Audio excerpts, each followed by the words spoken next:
Vláda Slovenskej republiky sa dnes zaoberala návrhom uznesenia o vakcínach, ktoré boli používané proti ochoreniu COVID-19 na území Slovenskej republiky.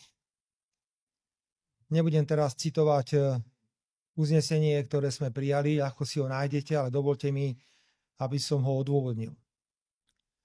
Predovšetkým, vážené dámy a páni, vláda Slovenskej republiky má k dispozícii znalecký posudok od registrovaného znalca zo zahraničia, na základe ktorého skúmané vzorky vakcín od konkrétneho výrobcu obsahovali enormne vysoké hladiny DNA, ako aj látky, ktoré neboli uvádzané v príslušnej dokumentácii k týmto vakcínam.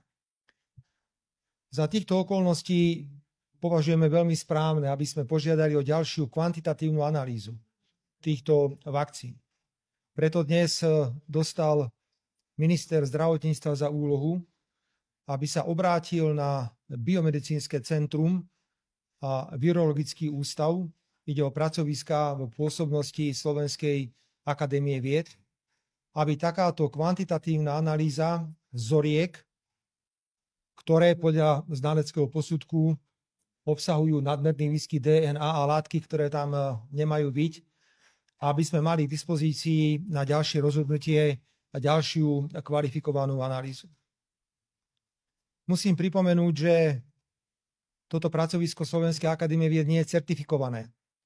Teda, aby som to povedal po slovensky, nemá možnosť dať na svoje závery takú istú pečiatku, ako dá znalec, ktorý je registrovaný v zozname znalcov.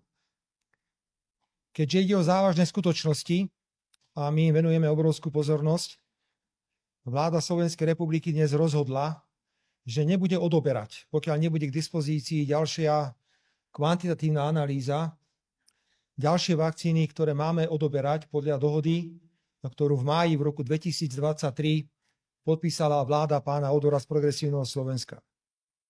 Na základe tejto dohody máme odobrať ešte okolo 300 000 kusov vakcín a máme za ne zaplatiť 5,7 milióna eur.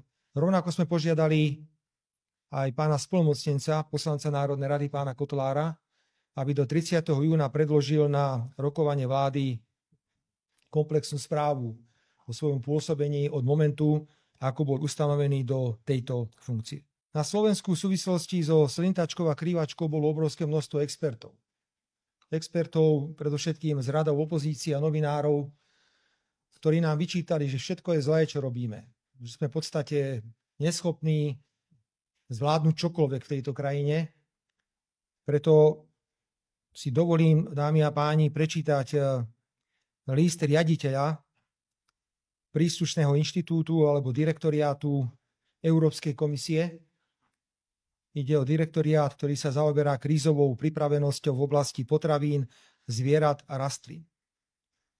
A bol by som veľmi rád, tak chcem vás o to požiadať, aby ste obsah tohto listu šírili na území Slovenskej republiky a prestali vytvárať negatívnu atmosféru, že nič v súvislosti so slintačkou a krývačkou nebolo zvládnuté.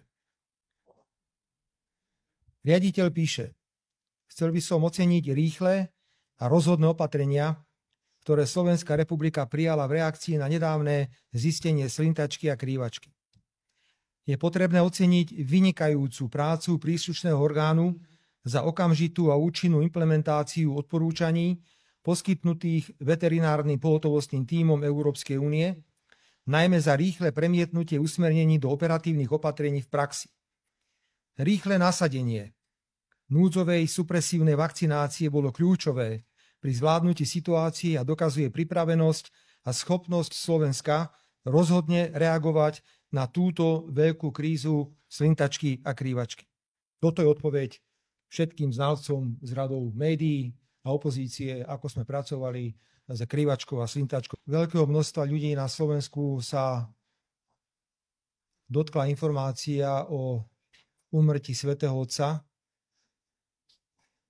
Preto sme sa rozhodli na dnešnom rokovaní vlády Slovenskej republiky, že v deň pohrebu svätého Otca, teda v sobotu, vyhlasujeme štátny smútok.